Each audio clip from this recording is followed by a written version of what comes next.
5 años ya dando inicio a esta temporada que tiene esta actividad que voy a ser reiterativo, pero no es menos importante para marcar la continuidad. Esto lo comenzamos allá 5 años atrás, cuando las coyunturas y los problemas parecían que eran absolutamente diferentes a lo que estamos viviendo hoy, en medio de una pandemia, en medio de una circunstancia muy particular que nos obligaba a tener que vivir en un aislamiento obligatorio que nos impedía encontrarnos. Y 5 años después volver a dar inicio a este ciclo, continuidad, mejor dicho, a este ciclo, en una coyuntura distinta, pero donde el individualismo y esta vez la falta de, o mejor dicho, un proyecto de país, la visión de un proyecto de país que tiende a destruir los lazos solidarios, lo que nosotros entendíamos como justicia social, la construcción de un colectivo, que se veía amenazado hace 5 años atrás con la pandemia y hoy se ve amenazado por las decisiones políticas de un gobierno que pretende avanzar sobre la noción colectiva de nuestro país, sobre la defensa colectiva de los trabajadores y fundamentalmente sobre la noción de Estado como eje regulador y equilibrador de las desigualdades sociales y de las relaciones que se dan en el marco de la sociedad y de la economía. Entonces, repensar hoy el Estado, poner nuevamente en agenda la visión estratégica de lo público como protector o garante del crecimiento colectivo y del desarrollo colectivo de nación. A pesar de haber pasado 5 años, sigue siendo una visión estratégica hoy más que nunca para que demos inicio a esta charla, ¿no? Entonces, ahí es donde entra a tomar valor estas iniciativas, a tomar valor estos lugares de encuentro que a lo largo y a lo ancho del país vamos a disfrutar y compartir con muchos compañeros y compañeras de nuestra organización y también de otras organizaciones que siempre nos acompañan en estas charlas de café. Por de pronto, desde el punto de vista operativo, el funcionamiento sigue siendo igual que siempre. La idea es traerles a ustedes un panel con el que podamos discutir, podamos plantear, podamos establecer disparadores y desafíos de pensamiento fundamentalmente que nos obligue a todos y a cada uno de nosotros, a los que estamos acá, quienes comparten esta actividad de manera presencial y quienes están del otro lado compartiendo con nosotros esta actividad a través del streaming en cualquier lugar del país, podamos aprovechar esta hora y media, este tiempo que nos tomemos para pensar y reflexionar sobre este tema que para nosotros hoy es de vital actualidad e importancia, ¿no es cierto? Entonces, sin más, porque seguramente a lo largo de este tiempo vamos a seguir charlando, vamos a seguir compartiendo ideas, vamos a dar inicio a este panel que le dimos el nombre Un Estado Mejor desde sus trabajadores. Está claro que en esta visión estratégica del Estado, de un Estado presente y un Estado eficiente que permita avanzar en resolver la agenda social y económica del país, los trabajadores tenemos muchísimo para aportar en esa agenda y en la construcción de ese Estado tal como nosotros lo pensamos, ¿no? Entonces, un poco aprovechando que el panel de hoy, a su vez, consecuencia de una publicación de otra herramienta que tenemos desde la Secretaría de Profesionales, que es la revista Escenarios, en las cuales hemos dedicado un número tratando estos temas que hoy vamos a marcar en este panel, en esta charla. Nos parece importante poder aprovechar esto y intercambiar estos conceptos y estas ideas, que ustedes también lo van a poder encontrar en esa revista Escenarios. Antes de darle inicio al panel, Omar, no sé si vos querés comentar algo de la revista, quizás. A ver.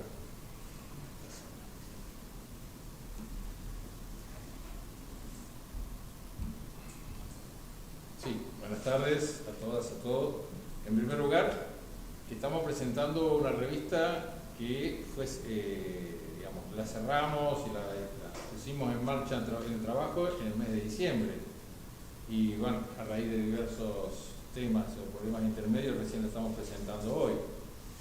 Si la tienen a mano, cuando lean el editorial, van a encontrar quizás una respuesta a alguna pregunta que ustedes se pueden estar haciendo en este momento, y también a aquellos compañeros y compañeras que nos están acompañando por el streaming, porque muchos estarán diciendo, ¿y en este momento se les ocurre plantear la idea de un Estado mejor desde sus trabajadores? Entonces yo simplemente les voy a leer el párrafo que les menciono, que fue escrito en diciembre, fue escrito en realidad en noviembre del año pasado.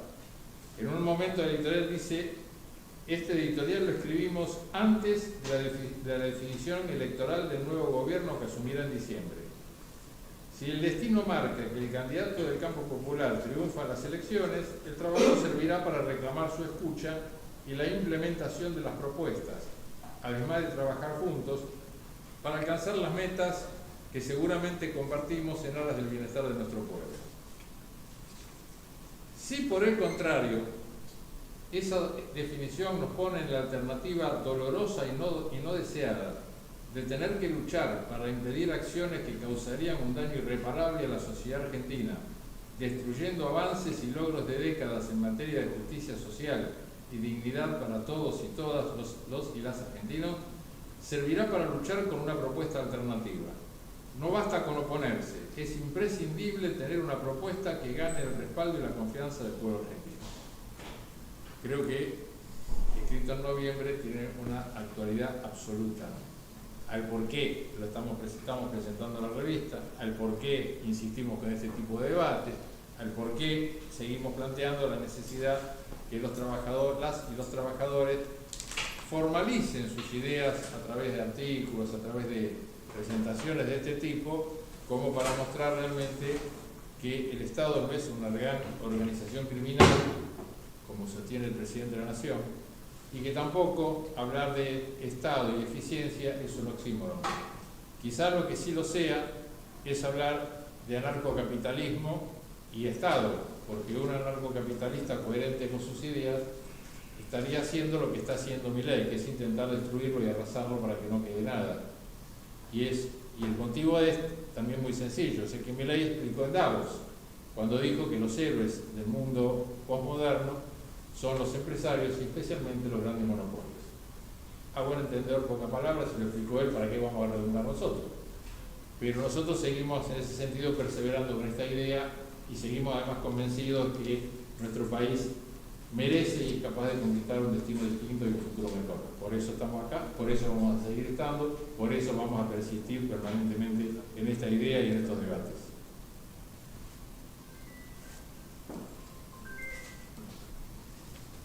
Bueno, con esta introducción vamos a darle paso a quienes van a ser los expositores del día de hoy. No sé si ya se dieron una organización entre ustedes.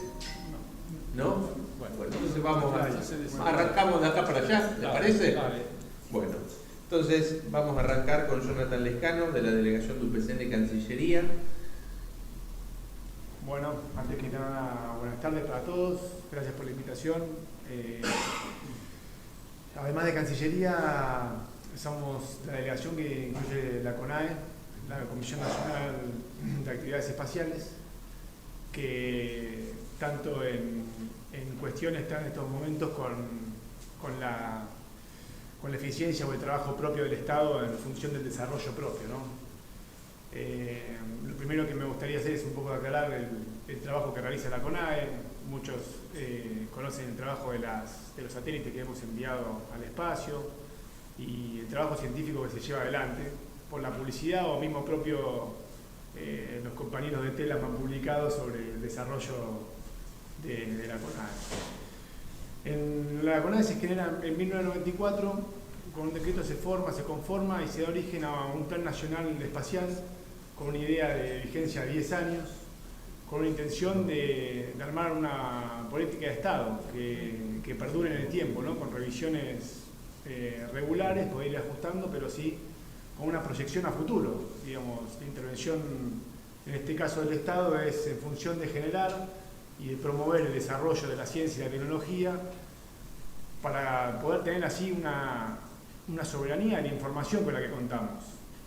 Esto es fundamental porque si nosotros no contaríamos con la información que generamos nosotros mismos, de nuestros propios satélites, estaríamos dependiendo de información de otras agencias o de otros países o de otros lugares, con el cual tendríamos que contar la voluntad de ellos con proporcionarla a nosotros o comprarla, sino que sería invertir dinero del Estado si siempre que sea la voluntad propia de generar desarrollo. Así todo, nosotros como Estado, la búsqueda principal con esta información es de generar mejoras para la calidad de vida de la ciudadanía.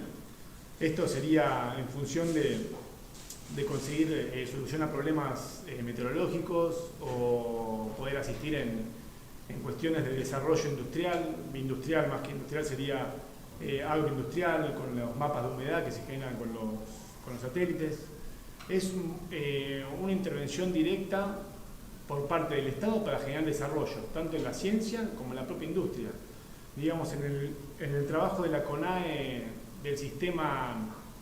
del ecosistema científico-técnico, contando universidades y también con muchas entidades del ámbito privado que participan en el desarrollo de estas tecnologías, se genera un ecosistema de mejora y de funcionamiento que promueve así el desarrollo de la ciencia y tecnología del país en su totalidad.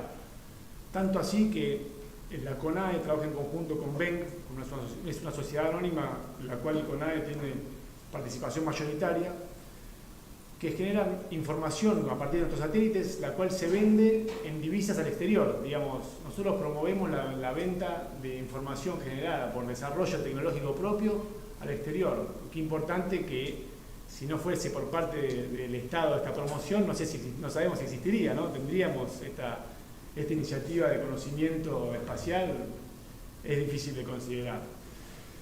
Por el lado de Cancillería también es importante remarcar la cooperación que genera estos estudios espaciales con otros países. Digamos, en Latinoamérica estamos a la vanguardia y tenemos trabajos en conjunto con Brasil, nuevos desarrollos para mapas del océano.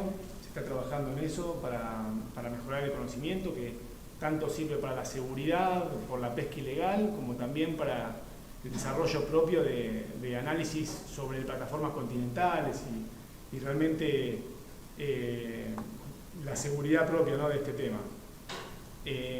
Asimismo, tenemos 4 satélites que hemos enviado que producen información científica, que son los que actualmente producen la información necesaria para trabajos de campo de todas las universidades que pueden acceder. Es válido informar también que para producción propia y nacional, la CONAE tiene una página de publicación en la cual también capacita para formar gente que tenga conocimiento al respecto.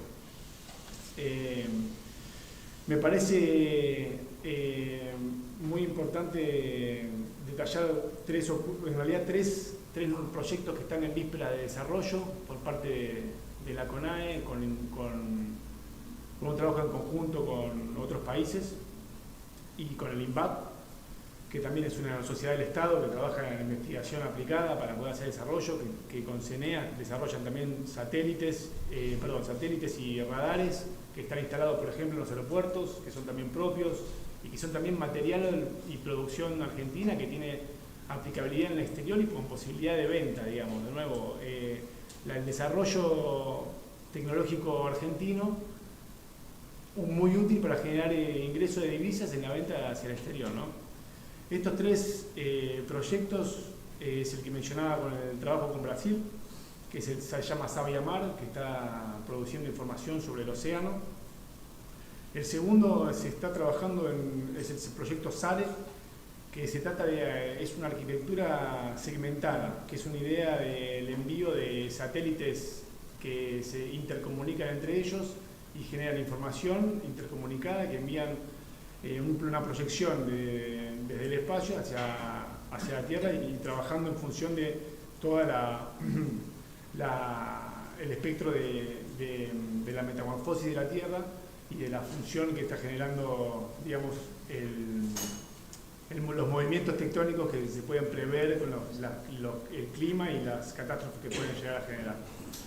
Y el tercero y más importante que me parece a mí es el lanzador tronador que se está desarrollando y fabricando. Acá es la producción y generación de un lanzador de los satélites al espacio para que funcione en Belgrano, en la base general Manuel Belgrano, en Bahía Blanca, que esto un poco nos escindiría del trabajo que tuvimos con la NASA durante todo el proceso de desarrollo, con el cual todos los envíos de los satélites fueron con ellos porque tienen esa capacidad adquirida, ¿no? Nosotros ahora estamos adquiriendo capacidad para poder hacer envíos al espacio y generando así una de las plataformas, creo que son 10 u 11 plataformas que hay en el mundo de envío al espacio. Con esto, para terminar un poco, creo que es importantísimo el desarrollo y la intervención del Estado para generar esta soberanía tecnológica de la información y del desarrollo tecnológico, ¿no? Que podemos llegar a tener y evolucionar y avanzar hacia la integración, generando también mecanismos de cooperación con otros países, asistiendo a países de Latinoamérica y colaborando también para poder, así en su totalidad, que la información que tengamos, si bien puede ser vendida o no, también sea colaborativa con los países que no pueden acceder a ella, ¿no? Y ser un poco más justicialistas en la perspectiva de compartir la información y la tecnología. Así que eso sería un poco lo que estaba para contar. Si doy la palabra al compañero que es de la CONEA.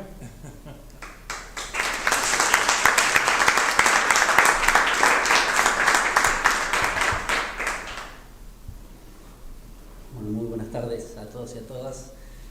Saludar tanto a los que están acá presentes como a los que nos están acompañando por el canal de YouTube.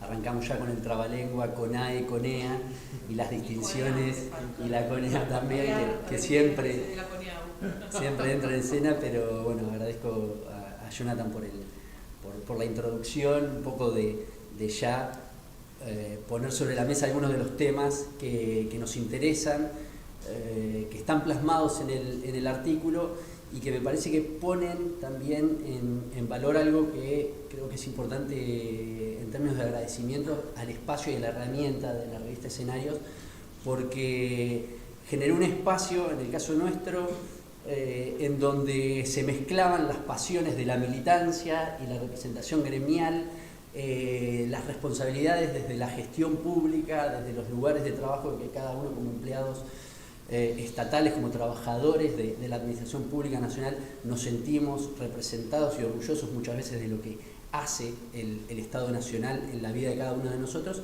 Y en tercer lugar, la academia es el lugar donde muchas veces nos permite ir a algunos libros, desempolvar algunos conceptos como para también encontrarle aplicabilidad a lo que muchas veces está en la teoría y después cuando vamos a la práctica chocan, entran en tensión, pero que nos ayuda a ordenar un poco el universo temático por el que cada uno transitamos. Y en este sentido, agradezco también la participación en el artículo que van a encontrar en la revista al compañero Facundo De Lucci, que es otro viejo conocido no solo de UPCN, sino del sector nuclear, con quien pensamos este trabajo, y lo pensamos un poco siguiendo en línea con lo que planteaba Omar allá por finales de noviembre, sin definiciones electorales, con tal vez más preguntas que certezas, pero a diferencia de los autores que que lo hicieron, es decir, Facundo y yo, el artículo creo que, como dicen los chicos, envejeció bien. Nosotros envejecimos mal, yo ya tengo más arrugas, Facundo tiene más canas en la barba, pero claro, en 4 meses. Pero la realidad es que el artículo, releyéndolo antes de venir para acá, creo que envejeció bien porque si bien necesita estar actualizado por la temática que toca en algunos aspectos que hacen al debate actual, al debate público, a hechos y acontecimientos que han estado apareciendo en primera plana en estos más de 100 días, primeros 100 días de gobierno. En definitiva, quiere poner en valor justamente esa trayectoria que tiene un sector que casi se podría decir que es una excepcionalidad como política de Estado, que es el sector nuclear, ya por más de 73, 74 años, ¿no? Y poner en valor el rol del Estado nos lleva a la primera gran pregunta, que es, bueno, ¿mano invisible del mercado o mano visible del Estado? Y el sector nuclear justamente tiene un gran componente en su inicio de la mano del Estado, allá por 1950, cuando se crea como organismo madre la Comisión Nacional de Energía Atómica, por decisión del presidente Perón, y que es llamativo también porque se inicia un poco la vida nuclear argentina entrecruzando diferentes variables muy interesantes que incluso hoy se reivindican como parte de la necesidad de pensar lo público, de pensar lo privado, de pensar el desarrollo y el impacto de lo que hace el Estado en la sociedad. Y tiene que ver con una apuesta que en un primer momento puede ser geopolítica, en un contexto determinado donde la energía nuclear arranca, si se quiere, de la peor manera, con lo que fue el lanzamiento de las bombas atómicas de Hiroshima y Nagasaki, pero también necesitando revalidarse como una forma de energía que podía traer soluciones en diversas aplicaciones. Y acá ya empieza un poco el devenir de la historia argentina dentro de lo que es el sector nuclear, porque entre esas diversas aplicaciones hoy sabemos que muchas veces tenemos suministro seguro de electricidad gracias al aporte que hacen centrales nucleares como Atucha 1 o Atucha 2, ubicadas en la provincia de Buenos Aires, en la localidad de Lima, provincia partido de Zárate, o la central nuclear de Embalse en la provincia de Córdoba, como así también otras aplicaciones que no tienen que ver con la generación nucleoeléctrica, pero muchas veces convivimos con ellas sin saber que existen y que impactan el día a día. Y puedo empezar a nombrar desde la producción de radioisótopos para uso medicinal, en lo que es principalmente estudios de imágenes que se pueden hacer para la detección temprana de enfermedades no transmisibles como el cáncer, o mismo la producción de nuevos radiofármacos para lo que es tratamientos contra el cáncer, o mismo aplicaciones que tienen que ver no solo con el sector de la salud, sino con el sector industrial, como puede ser la tecnología de irradiación por gamma, por aceleradores de electrones, que han, por ejemplo, impactado en algo importante que tiene hoy la agenda global, que es, por ejemplo, el cuidado y lo que se conoce como la seguridad alimentaria, es decir, tratamiento fitosanitario para alimentos que puedan perdurar más en el tiempo, que tengan mejores propiedades durante el periodo de consumo de los mismos, evitando su degradación o que queden inutilizados con las problemáticas que hoy sabemos a nivel global que tienen las sociedades para justamente poder garantizar un plato de comida en todos los habitantes del globo. Entonces, esos son algunos de los ejemplos que se me vienen a la mente como para entender dónde está la aplicación de la tecnología nuclear día a día entre nosotros, y cómo la Argentina, ya empezado en los 50, fue desarrollando un camino, transitando progresivamente y paulatinamente, un camino de consolidación de capacidades. Consolidación de capacidades que hoy la ubica como un actor que se sienta en la mesa de decisión internacional. Un poco yendo a las temáticas de mi antecesor, la política nuclear internacional hoy encuentra en un diplomático argentino de carrera formado en la Cancillería argentina al director general del Organismo Internacional de Energía Atómica, que es el principal organismo vinculado a no solo el cuidado y ser el garante de la no proliferación nuclear, es decir, el desvío de material para fines militares de esa energía nuclear, sino también de la promoción de todas estas aplicaciones de la tecnología nuclear dentro del sistema de Naciones Unidas. Es decir, tenemos un representante nacional que es hijo también de la administración pública, de hecho fue uno de los pasantes, o más que pasantes, becarios del Instituto del Servicio Exterior de la Nación, cuando se crea un organismo puntual, específico dentro de la Cancillería para tratar asuntos nucleares, hoy conocido como la Dirección de Asuntos Nucleares y Espaciales, la DIGAN. Nace de ahí Rafael Grossi, hoy el principal funcionario dentro de este organismo que yo les mencionaba, y esto tiene que ver con que no es solamente una trayectoria individual y la suerte de la excelencia, en este caso representada por el propio Rafael Grossi, sino que tiene que ver con el sostén de todo un sector, de toda una política que se fue desarrollando y consolidando a lo largo de los años. Y ustedes me habrán escuchado mencionar ya varias veces el concepto sector nuclear, y esto creo que también es una idea central porque es parte del objeto de estudio del artículo que planteábamos con Facundo, cuando identificábamos tres grandes variables de análisis o variables analíticas para el estudio, que tiene que ver con poder, más allá de lo descriptivo, ir a lo explicativo de la estructura, es decir, lo dado que tiene hoy el país para considerarse un país nuclear, la oportunidad o la coyuntura por la que estamos atravesando en estos tiempos turbulentos, en estos tiempos de incertidumbre, sobre cómo capitalizar todo eso construido y no tirarlo de un día para el otro a la basura. Y en tercer lugar, las percepciones. Es decir, ustedes ya se habrán sorprendido del hecho de hablar de Argentina en la mesa internacional, de codearse con grandes actores del sistema internacional, tiene mucho que ver con las percepciones que se tiene de uno y las propias percepciones que tiene uno de sí mismo, y en ese sentido Argentina creo que tiene un valor agregado porque se autopercibe como un jugador estratégico dentro del sistema internacional, y por eso esa autopercepción es casi la garantía para poder prosperar, para poder seguir pensando en lo nuclear como una política de Estado.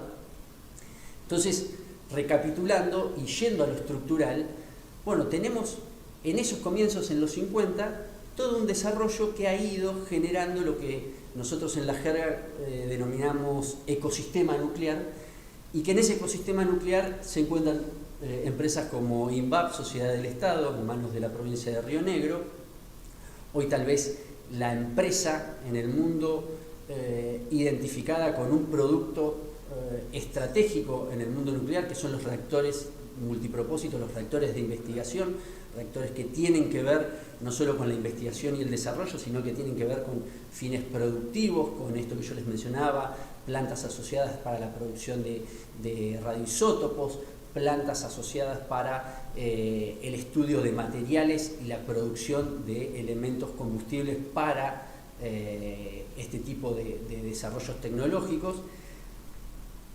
INVAP, justamente su nombre lo indica, investigación aplicada. Eso era una gerencia de la propia Comisión Nacional de Energía Atómica que se escinde allá por los 70, en el año 76, y se crea como una entidad separada, pero que hoy encuentra una interacción continua.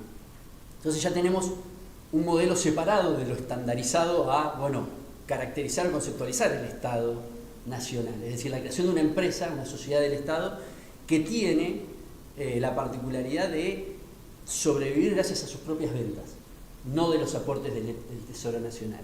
Y eso es lo que ha incluso también identificado a la insignia INVAP con el soporte de la Comisión Nacional de Energía Atómica, el soporte tecnológico en todos los proyectos que ha desarrollado en el exterior, como hoy un sello de calidad y de alto valor agregado para el mercado internacional, con exportaciones a países como Perú en la región, con el primer reactor de investigación exportado por la Argentina, como la última gran exportación a los Países Bajos, producto de también una estrategia muy agresiva que había llevado incluso en el 2006 a ganar una licitación compitiendo con los mayores desarrolladores de tecnología nuclear del mundo en Australia con el famoso reactor OPAL.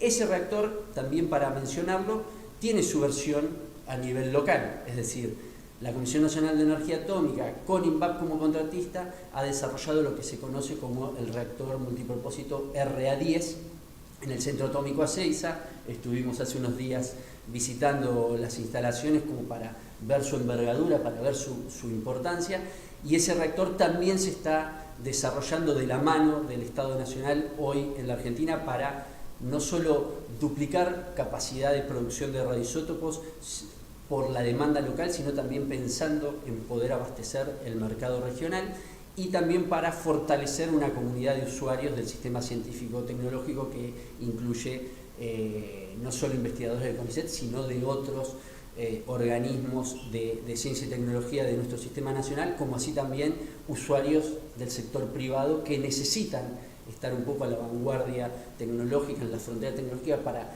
tener estudios y desarrollos sobre ciertos materiales que puedan darles ventajas comparativas en el mercado con los productos a introducir. Eso por un lado. Ahora,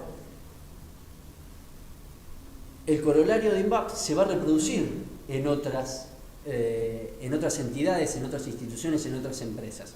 Y tenemos otro ejemplo, derivado de este spin-off tecnológico de la Comisión de Energía Atómica, que es la empresa de combustibles nucleares argentinos, que es CONUAR, que tiene otra particularidad. Es una empresa desarrollada entre la Comisión Nacional de Energía Atómica y el grupo Pérez Compán. Es decir, estamos hablando ya no de una sociedad del Estado, sino una sociedad anónima mixta, es decir, capital público y privado trabajando sobre un segmento del mercado muy interesante, que es la provisión de elementos combustibles para nuestras centrales nucleares de potencia, las ya mencionadas, como así también para, por ejemplo, el reactor RA3, que también está ubicado en el Centro Atómico Ezeiza y es el reactor que hoy actualmente es el garante de la producción de radioisótopos, de todos los radioisótopos que se distribuyen y se comercializan en el mercado nacional. Entonces, ahí tenemos otro ejemplo de éxito de ese spin-off tecnológico, ya no pensado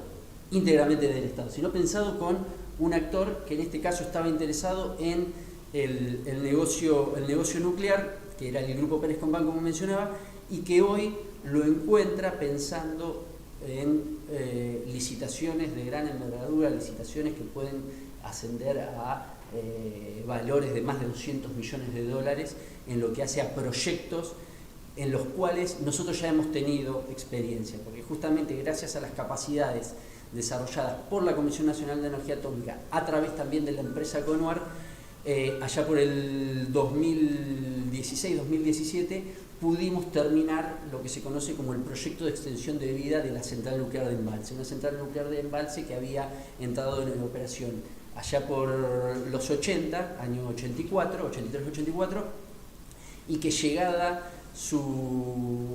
la finalización de su vida útil, pudo extender por 30 años más y repotenciar su función gracias a el soporte de la industria nacional. Los principales componentes que se tuvieron que reemplazar de la central nuclear de Embalse tuvo el componente nacional puesto ahí a disposición. Es un proyecto que integró alrededor del 70% a la industria nacional para concretarse. Es decir, hay no solo un derrame al propio sector y a las propias empresas que conforman el sector, sino también un derrame a otro sector estratégico y clave, que es el sector metalúrgico, por ejemplo, para poder apalancar ese tipo de proyectos. Y eso también entonces viene a la mesa como un caso de éxito vinculado a cómo ha sido gestado y pensado el sector nuclear desde la impronta pública, pero con las asociaciones con los actores correspondientes. Y en parte esto, desde lo estructural, es decir, cómo se conforma hoy esta política de Estado, tiene algo que a nosotros nos gusta remarcar, que es algo que yo ya lo anticipé, y es este enraizamiento de lo nuclear en sectores como el agro, la industria, los servicios médicos. Es decir, no tiene que ver con mirarse el propio ombligo y pensar, bueno, somos distintos, somos un sector que necesita atención porque somos, si se quiere, diferentes al resto. Tiene que ver con, somos diferentes al resto, seguro. No en todas las esquinas nos encontramos con un doctor en física, con un ingeniero nuclear o con un técnico que opera un reactor de investigación, sino que tiene que ver con que somos distintos porque fuimos gestados de otra manera, fuimos gestados de otro lugar y desde otras prioridades tal vez que las que encontramos hoy, pero al mismo tiempo nos sentimos parte de una sociedad a la que le tenemos que dar cuenta de lo que hacemos. Un poco esto de lo que hablamos, la rendición de cuentas, ¿no? El científico muchas veces, y más desde las ciencias duras, hablo por ambiente laboral, no porque yo provenga de ahí, sino que yo vengo de las ciencias sociales, pero tiene mucho de, bueno, la importancia de lo que uno desarrolla y cómo impacta eso y los tiempos, ¿no? Entonces, muchas veces en los tiempos y en las grandes ideas, la ciencia misma, el desarrollo de la ciencia ha mostrado que hay que ser paciente. Entonces, en esa paciencia también se entremezcla lo que hoy también está en discusión, que es, bueno, si la ciencia es un gasto o es una inversión. ¿Cómo medir que lo que estamos hoy aportando desde el Tesoro Nacional en un sector como el nuclear realmente es innovación, es desarrollo? Si tengo las elecciones en 3 meses, en 1 año, y no puedo mostrar nada. Bueno, un poco el sector nuclear ha mostrado que para consolidarse, para tener la impronta de política de Estado, necesita tener parte de esa paciencia, pero al mismo tiempo sabe que necesita esa accountability, necesita rendir cuentas, necesita saber que si hoy se invierten 900 millones de dólares en lo que es el prototipo de central nuclear de diseño 100% nacional, como es el proyecto CAREN, un proyecto emblema que hoy está desarrollando la Comisión Nacional de Energía Atómica, bueno, eso tiene que ver con mejorar la vida de los argentinos, tiene que ver con mejorar el acceso a la electricidad el día de mañana y tiene que ver con un poco que el Estado sirva como inversor de riesgo, que el Estado sirva como desarrollador de proveedores y de la industria local, que el Estado sirva como impulsor de transferencia de tecnología para diferentes empresas que pueden hacerse valer dentro de un proyecto integrado, que sirva en la formación de recursos humanos, otro elemento clave de este ecosistema. Es decir, estamos hablando de un sector que necesita recursos humanos altamente calificados. Para eso, allá en los 50, el propio Perón impulsó la creación del Instituto de Física en Bariloche, instituto que hoy se conoce como el Instituto Balseiro, justamente en honor a Carlos Balseiro, que fue aquel físico que descubrió un poco lo que fue el origen del sector nuclear argentino en la experiencia frustrada de lo que había sido el proyecto de fusión nuclear que le vendió Ronald Richter a Perón en la isla Huemul, y que justamente tiene que ver con eso, con experimentar y demostrar. La Comisión Balseiro fue la encargada de justamente decirle al Estado Nacional, bueno, esto así no va más, esto no tiene pie ni cabeza, tenemos que ir para otro lado. Y en ese ir para otro lado se crea la Comisión Nacional de Energía Atómica, se crea el Instituto Balseiro, ahora Instituto Balseiro, y empieza a desarrollarse con una impronta particular el sector nuclear. Y entonces, para ir terminando, no quiero dejar pasar esto, es decir, hay un Estado que está pensando diferentes aristas para consolidar un sector, y lo está pensando desde proyectos. Ya hablamos del RA10, recién mencioné el CAREN. Fíjense que el CAREN es un diseño de central nuclear de potencia de lo que se podría decir no convencional. Es un reactor modular pequeño que hoy la CONEA es uno de los pocos actores que está en juego en el mercado internacional. Son pocos países que están tratando de impulsar esta tecnología, pero al mismo tiempo, frente a poco la necesidad de encontrar soluciones a lo que es el cambio climático, la demanda creciente de energía y un poco la diversificación de la matriz energética descarbonizada, la energía nuclear vuelve a estar en escena como una solución, ¿no?, del mercado internacional energético, después de haber sufrido sus avatares post-Chernobyl, incluso post-Fukushima con los últimos accidentes allá por el 2010. Entonces, la energía nuclear en ese nuevo escenario encuentra en este tipo de reactores, los reactores modulares pequeños, un incentivo para que nuevos actores empiecen a pensar esta alternativa. Y Argentina está dentro de esa discusión como proveedor internacional. Entonces, la experiencia que tuvimos con INVAP, con los reactores de investigación, Argentina tiene una oportunidad, tiene una coyuntura como para poder capitalizarla exportando un producto propio. Ahora bien, estamos en un proceso de validación del concepto del CAREM. Validado ese concepto, más allá de los cronogramas y los avatares nuestros de la política, de la inversión, el financiamiento, tiene que ver con eso, poder escalarlo a un producto comercial y desde ahí consolidarnos en un nuevo elemento. Entonces, hay una oportunidad, hay una coyuntura que estamos teniendo enfrente de nuestras narices y vamos a necesitar justamente el apoyo del Estado como ese actor que nos da esa inversión de riesgo que los privados no quieren asumir. Ahora, que no quieran asumir no significa que no puedan ser parte, porque tenemos que tener un Estado a la altura de las circunstancias para darse cuenta que muchas veces tiene que compartir ese escenario, que muchas veces esto de la soberanía como un principio, que lo repetimos, bueno, tiene que ver con consolidar capacidades, pero no significa estrictamente que lo podamos hacer nosotros solos,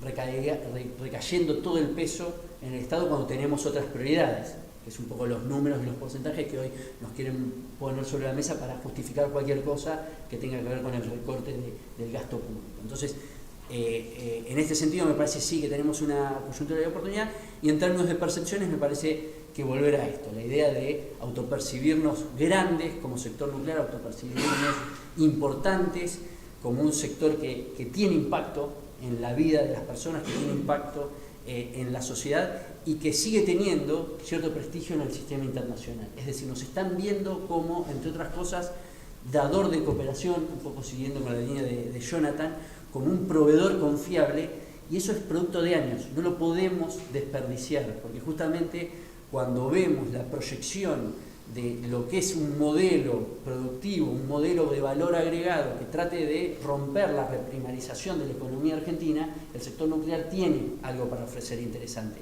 Y no lo tiene solo a nivel nacional, lo tiene a nivel internacional. Me parece que ahí también tiene que ver con esto de las percepciones, la autopercepción para poder autoafirmarnos como tales. Así que con esto un poco cierro las ideas del artículo. Gracias.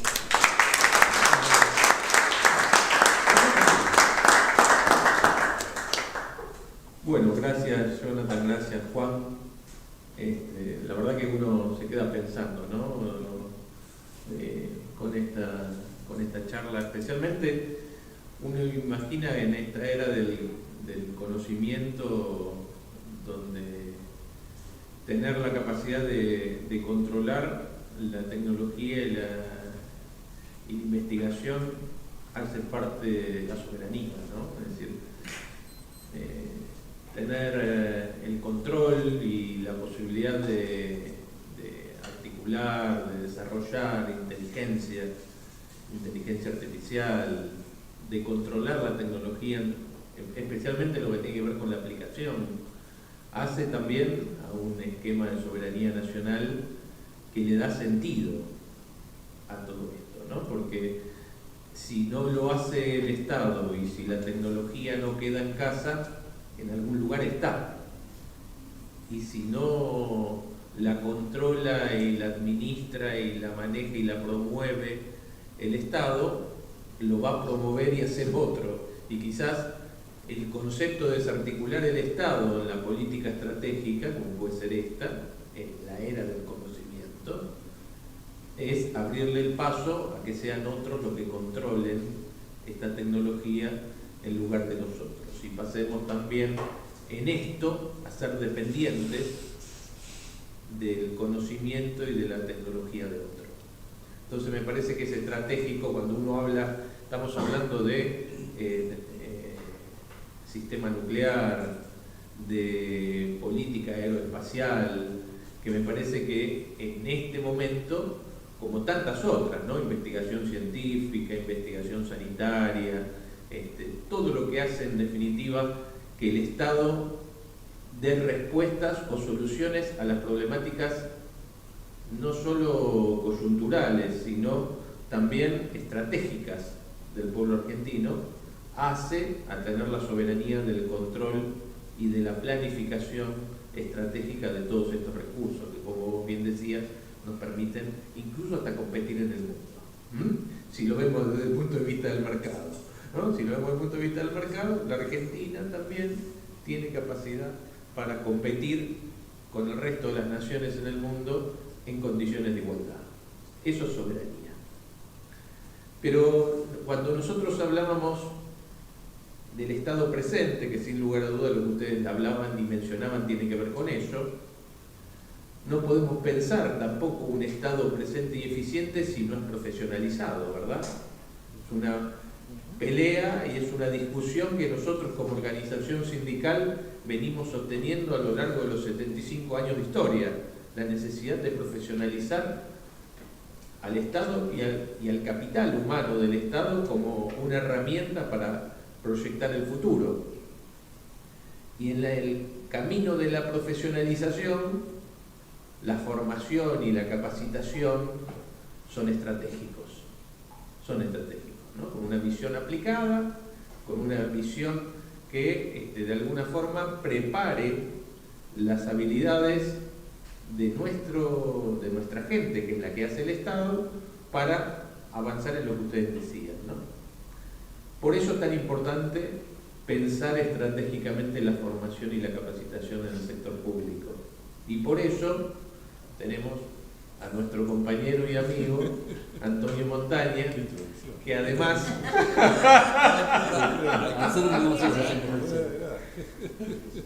de ser el presidente de la Fundación Unión, es miembro paritario del FOPECAP. No te podés quejar, Últimamente un poco sin laburo, te voy a decir. Bueno, gracias Omar, Fernando, todos acá para charlar un poco sobre lo que había escrito yo en este número.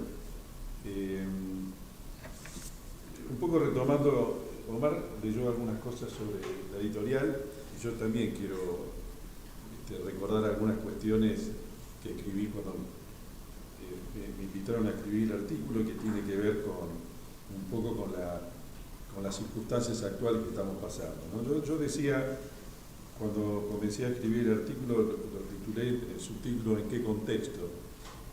Obviamente escrito en noviembre, donde todavía no teníamos absolutamente resultados electorales y lo que íbamos a vivir en estos momentos. Es decir, lo siguiente: cuando escribo estas líneas estamos a pocos días de una elección presidencial que significará un antes y un después en nuestra vida democrática. No quiero ser dramático, pero la sensación que me invade es la de estar a las puertas de un quiebre de la racionalidad con el riesgo de vivir una distopía. Esto escrito en noviembre y se dio tal cual. Y se dio tal cual. Y a ver, evidentemente esta distopía que estamos viviendo, esta sensación, digamos, de disolución de todo lo que veníamos viviendo, nuestra experiencia democrática, nuestra experiencia política, nuestra experiencia como sujetos del Estado, como trabajadores y trabajadoras del Estado, digamos, la estamos viviendo en carne propia día a día por todo lo que sabemos, digamos, y fundamentalmente en el tema capacitación, en el tema formación, en el tema profesionalización del Estado. En ese momento, yo hacía hincapié en el artículo sobre una de las cuestiones que para mí, una de las tantas cuestiones que para mí era muy importante, digamos, prestar atención, que era la conformación, que efectivamente se dio, porque lo vivíamos en ese momento y lo estamos viviendo ahora, la conformación de lo que se denomina la formación del sujeto neoliberal. Esto fue obviamente escrito en noviembre y evidentemente la irrupción de este sujeto neoliberal la estamos viviendo hoy en estos momentos. Simplemente es lo que quiero mencionar, lo que escribía también, citando a un filósofo, Cristian Laval, que tiene unos interesantes artículos escritos sobre la conformación del sujeto neoliberal, y decía lo siguiente: si hay un nuevo sujeto debe ser aprendido en las prácticas discursivas e institucionales que, a fines del siglo XX, por razones a menudo contingentes, ha engendrado la figura del hombre empresa o sujeto empresarial, y han favorecido la puesta en marcha de un enmadejado de sanciones, incentivos e implicaciones que tienen el efecto de producir operaciones psíquicas de un nuevo tipo. El neoliberalismo es inseparable de las técnicas propias de la neoadministración, las cuales no han quedado confinadas a las empresas, sino que se han extendido por todas partes y hoy estructuran el discurso de las altas esferas políticas de los países occidentales. Y yo en ese momento pensaba de cómo se estaba conformando, a la par de este sujeto neoliberal, cómo se estaba conformando el sujeto estatal. Es decir, ¿cuál era la característica de este sujeto, digamos, que se estaba dando a la par de este sujeto empresa? La famosa figura que había introducido ya el gobierno de Macri, este discurso del emprendedurismo, que eso estaba haciendo y se estaba insertando en la vida cotidiana del sujeto estatal. Eso lo vimos en su momento con los compañeros que estábamos trabajando en el FOPECAP, en la irrupción, estoy hablando del macrismo, de una serie de propuestas de capacitación que estaban orientadas a ese fin. Ustedes recordarán que nos fuimos invadidos en esa época por propuestas de capacitación que tenían que ver con coaching y con lo que un poco mencionaba yo en esto no es que diciendo con Fernando, pero me parece que a veces nos pegan determinados discursos y los repetimos y no nos estamos dando cuenta. En ese momento, o sea, la noción de capital humano, es decir, si ustedes vieran las propuestas de capacitación que tenía el macrismo sobre capital humano, eran impresionantes y digamos, y los autores a que hacían referencia eran justamente Gary Becker. Pasó el macrismo, pasó nuestro gobierno y hoy tenemos un Ministerio de Capital Humano y tenemos un presidente que cita cada 2 por 3 a Gary Becker. En ese momento, para contrarrestar un poco esta política que estaba llevando a cabo el macrismo, desde el FOPECAP nosotros comenzamos a, de alguna manera, incentivar determinadas capacitaciones que por lo menos pusieran sobre la mesa este debate. Digamos, no necesariamente uno tiene que conocer a Gary Becker ni nada por el estilo, no era nuestra intención esa, simplemente queríamos desarmar a través de determinadas capacitaciones ese discurso, ponerlo en la mesa y discutirlo y debatirlo. Es decir, si nos meten en la cabeza el emprendedurismo, el sujeto empresa metido en el Estado y el capital humano, bueno, ¿de qué se trata esto? O sea, deconstruyamos el neoliberalismo en un debate de los trabajadores estatales. Así lanzamos varios cursos y varias diplomaturas que tenían el objetivo básicamente de discutir esto, pero el objetivo final era no convocar a los compañeras y compañeras nuestros solamente, sino convocar a todos los directores de recursos humanos para discutir con nosotros estas cuestiones. Obviamente esto llevó a una serie de marchas y contramarchas con el Estado empleador, porque mucho no quería, formando parte de este espacio paritario, este tipo de capacitaciones, pero bueno, en las clásicas negociaciones nuestras que siempre logramos de alguna manera imponer nuestra postura, se lanzaron esas diplomaturas y cursos. El fracaso de eso fue que vinieron delegados a las capacitaciones, no vino ningún director de recursos humanos. Es decir, no pudimos imponer la obligatoriedad de los recursos de los directores para que vengan a discutir estos temas. Solamente vinieron compañeros afiliados o delegados o no afiliados, pero el debate quedó, por lo menos el sabor amargo que nos quedó a todos nosotros, diga de fracaso porque dimos el debate, pero nuestra intención era otra. Nuestra intención era inculcar, imbuir, debatir con directores de recursos humanos que estaban siendo cooptados de alguna manera por un discurso que, pasados 4 años de nuestro gobierno, lo vemos hoy reflejado en la realidad.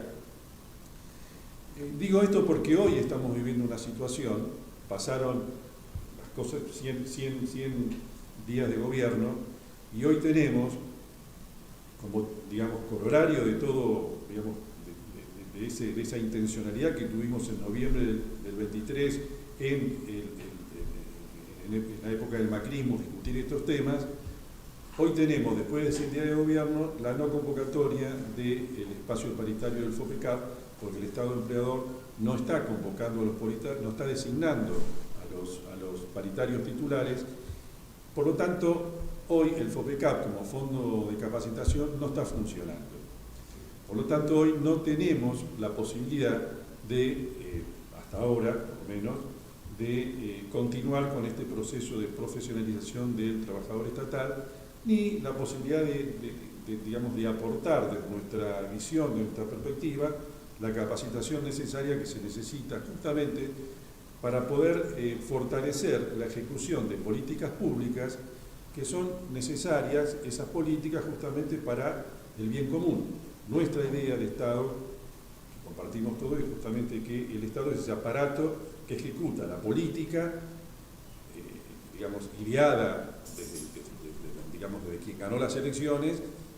Hay una política que hay que ejecutar, y para ejecutarla de forma eficiente y eficaz, lo ideal es capacitar a nuestros compañeros y compañeros orientadas a que esa política justamente esté orientada al bien común. Evidentemente, este triunfo, para mí entender, de este sentido común del hombre empresa, del emprendedurismo metido dentro del Estado, no solamente hace que hoy no se tenga en cuenta la necesidad de la capacitación y de la formación del trabajador estatal, porque no hay interés evidentemente en el bien común, sino que también yo creo que acompaña, y por lo menos es mi sensación que estoy viendo en los últimos días, en otro discurso que va acompañando esto del hombre empresarial. El hombre empresarial, obviamente, estamos hablando, digamos, pensado de un concepto de fragmentación, en este caso no de la sociedad, sino de fragmentación de lo que es el conjunto de los trabajadores estatales, no solamente en la cuestión del beneficio propio, el individualismo, sino que agrega algo que para mí, quiero por ahí ser un poco atrevido en esto, agrega algo que es propio del individualismo, mejor dicho, o sea, no es que es propio del individualismo, sino que se acentúa con el individualismo, que es el tema del miedo. El tema del miedo. Hoy toda la política, digamos, que estamos viendo en los medios, que vivimos en carne propia, con el tema de los despidos, las amenazas de la baja de contratos, está acompañado por un discurso del miedo. Ese discurso del miedo, digamos, se acentúa cada vez más cuando uno está solo, ¿no? Cuando uno está solo, la incertidumbre es peor. Cuando uno comienza a desarmar el ser con otro, digamos, el miedo se incentiva. Y nosotros hoy vemos la apelación al miedo para no hacer nada. La verdad que eso también es, de alguna manera, algo que fue acompañando a la formación de esta fragmentación y de este hombre empresarial, ¿no? De este emprendedurismo. Sálvese quien pueda, también tiene, ese sálvese quien pueda también está como un elemento fundamental ese miedo que se acentúa por no estar con otros, digamos, y yo en este sentido me parece que es que no hay que apelar al miedo, o sea, no hay que tener miedo, hay que tener, sí, uno puede estar angustiado, y en esa angustia vivirla acompañado y vivirla, digamos, con los compañeros, con compañeras y compañeros de trabajo. Pero cuando uno dice, no hagamos tal cosa porque tenemos miedo o porque hay miedo, me parece que le estamos dando la razón y estamos perdiendo la batalla. Ese sentido común que se fue generando con este hombre individual, con este sujeto individualista, también se acentúa con el miedo. Yo creo que no hay que tener miedo, creo que no hay que alimentar ese miedo, creo que hay que, digamos, por lo menos hablo como dirigente sindical, nosotros no podemos decir no hagamos tal cosa porque hay miedo, porque si no, ¿para qué estamos? Digo, como dirigente sindical, me parece que lo que tenemos que hacer no es justamente decir no actuemos porque la gente tiene miedo. Para eso estamos todos juntos, para eso somos un conjunto de trabajadores y formamos parte de un sindicato. Porque si yo digo no hagamos tal cosa porque hay miedo, no somos un sindicato, somos un conjunto de individuos separados, entonces no hagamos nada. Entonces, me parece que, por ahí me fui un poco del artículo, pero me parece que estas cosas también hay que pensarlas desde el punto de vista de la formación. Porque la formación sindical, la formación profesional, la formación, digamos, como trabajador estatal, también es algo que no es individual, es el conjunto. Digamos, nuestra formación tiene que estar orientada justamente a que si nuestro fin es el bien común,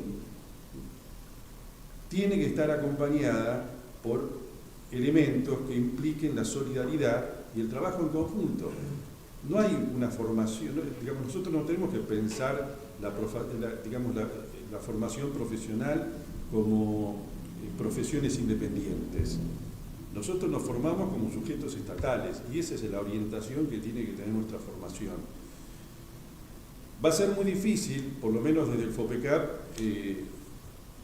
por lo menos eso es lo que veo yo, tratar, por más que designen a los miembros paritarios, esta batalla va a ser muy complicada y mucho más complicada que los 4 años del macrismo, digamos, porque vamos a tener que dar un debate y para poder imponer una capacitación. Pónganse en la cabeza ustedes que nuestra capacitación tiene que estar orientada al bien común y en la mesa van a estar sentados funcionarios que les importa 3 pepinos el bien común. Entonces, el trabajo va a ser digamos, mucho más profundo y mucho más más duro, digamos. Así que, no sé, a mí me parece que esa es una cuestión que tendremos que ver cómo nos organizamos, cómo la pensamos estratégicamente, justamente, porque si queremos desde la profesión estatal, desde la función estatal, justamente, incentivar todo lo rico que es el Estado, pero acá, digamos, hablaban los compañeros, la riqueza del Estado está apuntada al bien común. Digo, no se puede pensar el Estado si no es en el bien común. Y ponerse a discutir con funcionarios sobre la capacitación, cuando ellos lo único que les interesa es el hombre empresa, digamos, la meritocracia, el choque va a ser digamos, algo bastante complicado. Pero bueno, no me quería extender más, pero a mí me parecía, no sé, vengo pensando el tema del miedo y creo que esa es una cosa que como dirigentes sindicales efectivamente creo que tenemos que elevar un poco el discurso ese, porque si no nos vamos a quedar como... Hoy hablábamos de lo desaborido, ¿no? Y al final somos todos fósforos, ¿viste? Si apelamos al miedo. El sindicato todavía hizo justamente no tener miedo. Bueno, gracias.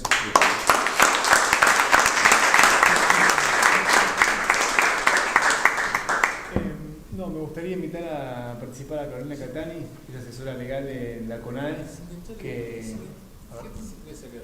es una parte técnica muy especial y por supuesto capital humano muy profesionalizado.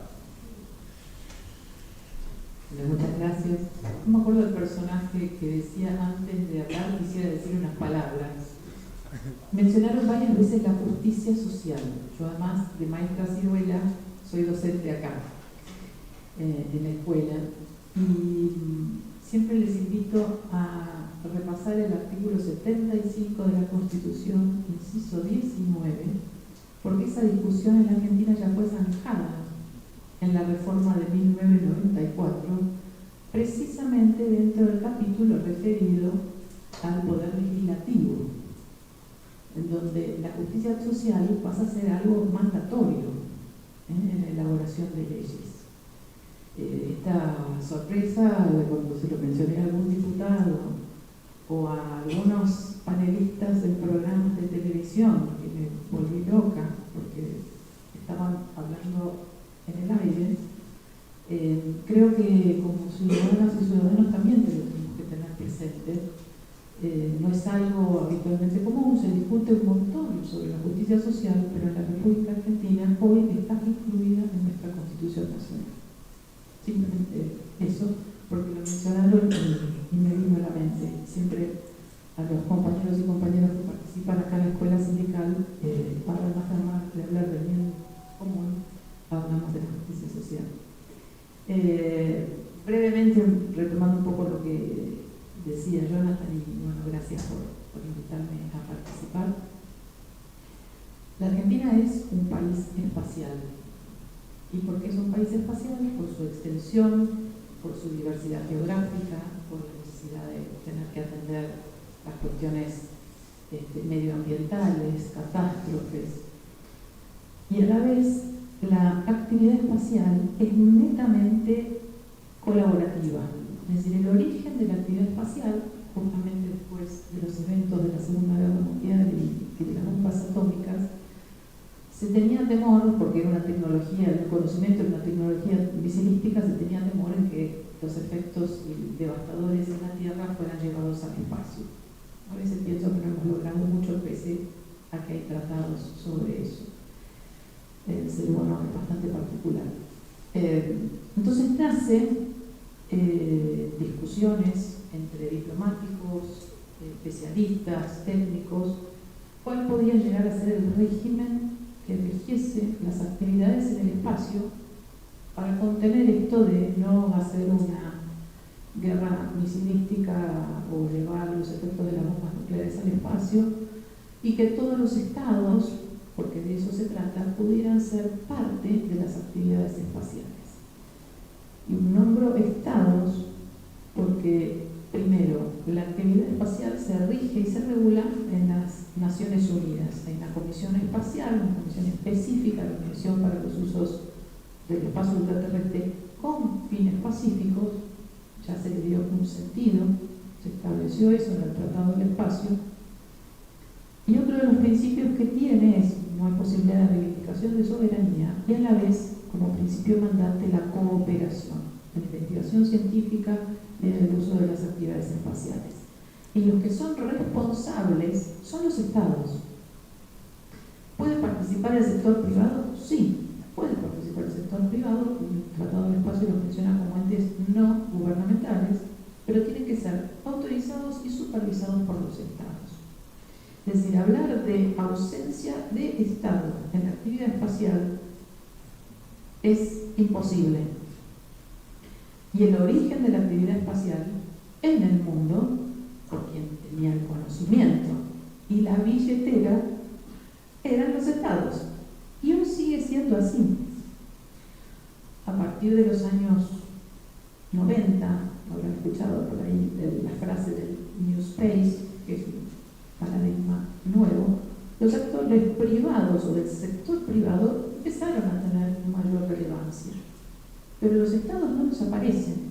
Es decir, lo que se ha hecho en otras partes del mundo, y en Argentina de a poquito se va trabajando en eso, es a partir de que los estados trabajan, generan capacidades, y ahora voy a ir al tema de la educación tan importante, que se generan esas capacidades, se generan puestos de trabajo altamente calificados y una sinergia entre el sector público, el privado y la academia.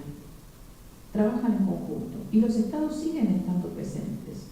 Elon Musk, que ha sido mencionado en el discurso del presidente, Elon Musk, y que es una de las empresas SpaceX con la que Argentina tuvo que contratar para lanzar los Saucon, que son satélites muy grandes, son de 3 toneladas, no cualquier lanzador lo puede llevar al espacio. La Argentina no tiene su lanzador aún, y esperamos llevar al tronador. SpaceX, por supuesto, es una empresa privada. Ahora, tiene todos los años grandes inversiones que hace a través de la NASA, el Estado norteamericano, que fomenta su propio mercado, protege sus empresas, desarrolla, porque son fuentes de trabajo genuino, y además, cuanto más conocimiento, más desarrollo de ciencia y tecnología en todos los frentes, más pasa a ser un líder, que es lo que a todos les interesa. Estados Unidos, China, Rusia, India y Europa, la Unión Europea en su conjunto, y estoy hablando en términos espaciales. Con lo cual, pone contratos de 7.000 millones de dólares a una empresa, 8.000 millones de dólares a la otra, 2, 3 para desarrollar, por ejemplo, porque son las cápsulas o los lanzadores que van a llevar al ser humano de regreso a la Luna, y la que funciona mejor, la que va dando los pasos, la que el Estado entiende que va avanzando con certeza y seguridad, es a la que le sigue poniendo plata. Y así lo hace con microemprendedores, y así lo hace con desarrollo de aplicaciones. Y la actividad espacial no es solo fierro, la actividad espacial es desarrollar tecnologías, por supuesto satélites, desarrollar rovers, desarrollar aplicaciones. Hoy la vida espacial nos atraviesa en todo sentido. Si hablamos del dengue, bueno, planificaciones, políticas públicas de Estado, aunque a muchos no les gusta hablar de la política porque uno dice que no son políticos, pero son políticas públicas, acá y en cualquier parte del mundo. Planificar campañas para el dengue se hacen con información satelital. Comunicarnos cotidianamente. ARSAT es otra de las empresas de la República Argentina que nos ha permitido tener, preservar la posición orbital, que la Argentina estuvo a punto de perderla, y si no estamos nosotros en la fila hay cientos, entraba a otro país, con lo cual nosotros dejábamos de tener en tiempos de las comunicaciones nuestra propia comunicación, además de que brinda servicios de terceros, lo vende, genera recursos, ¿no? Pero en términos de nación, la Argentina iba a depender de un tercero. Te apagan la llave, como digo yo, te apagan, te cortó la luz y que te comunique su luz. No es muy jurídico ni muy diplomático mi término, pero creo que es claro. Entonces, hay un sinnúmero de condiciones por las cuales la Argentina es un país espacial, en términos de astronomía. Uno piensa, que esto que miran allá lejos, ¿para qué?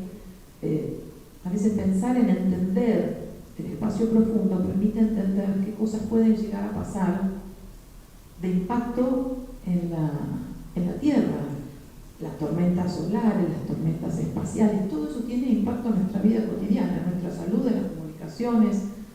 Entonces, volviendo al tema de la actividad espacial, la Argentina es muy vasta y muy rica en tanto a satélites de distinto tenor. Estamos pensando a ver si se puede desarrollar un satélite meteorológico para Latinoamérica, porque utilizamos satélites que están orientados para el norte. Y bueno, de refilón tenemos información nosotros, pero la idea es tener eso. Tenemos estaciones de espacio profundo con la Agencia Espacial de la ESA, la europea, en Mendoza, con China en Neuquén. Próximamente puede haber otra inversión por parte de otros países. Tenemos observatorios y tenemos telescopios y un montón de actividades de distinto tenor, y sobre todo desarrollamos capacidades para poder saber usar esa información, es decir, depender de nosotros y también ser colaborativos con otros países, porque la actividad espacial, insisto, es una actividad de cooperación interna e internacional. Los datos se comparten, la información se comparte. Entonces, generar estas capacidades a nivel del país nos permite estar competitivos y de igual con otros, nada más que con una billetera chica. Y eso nos trae dificultades, y por supuesto algunas dificultades, en cambio, los cambios políticos que también a veces no, siempre impactan en la visión a largo plazo, como pueden ser los proyectos espaciales. Entonces, un poco esta mirada de qué hacemos, para quién, claramente lo que se hace es para nuestro país. Tener información espacial permite a nuestro país generar políticas en cuestiones de salud, proteger nuestra pesca, nuestro vasto océano, permite apoyar a la agricultura, en qué momento tienen que sembrar, en qué momento tienen que ver cómo generar políticas para el agua. Hoy la semilla, una semilla de trigo, de maíz, de soja, es tecnología pura. Tienen metida adentro un montón de tecnología y hay semillas que son hasta resistentes a tiempos secos, a terrenos secos, suelos secos.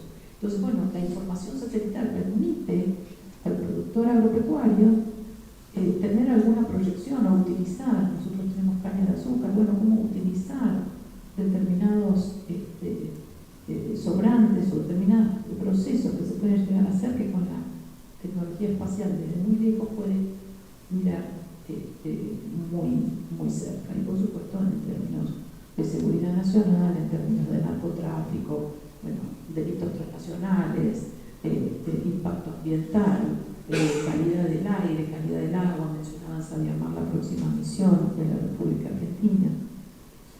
Pero para cerrar, quiero volver sobre el punto de la formación de capacidades.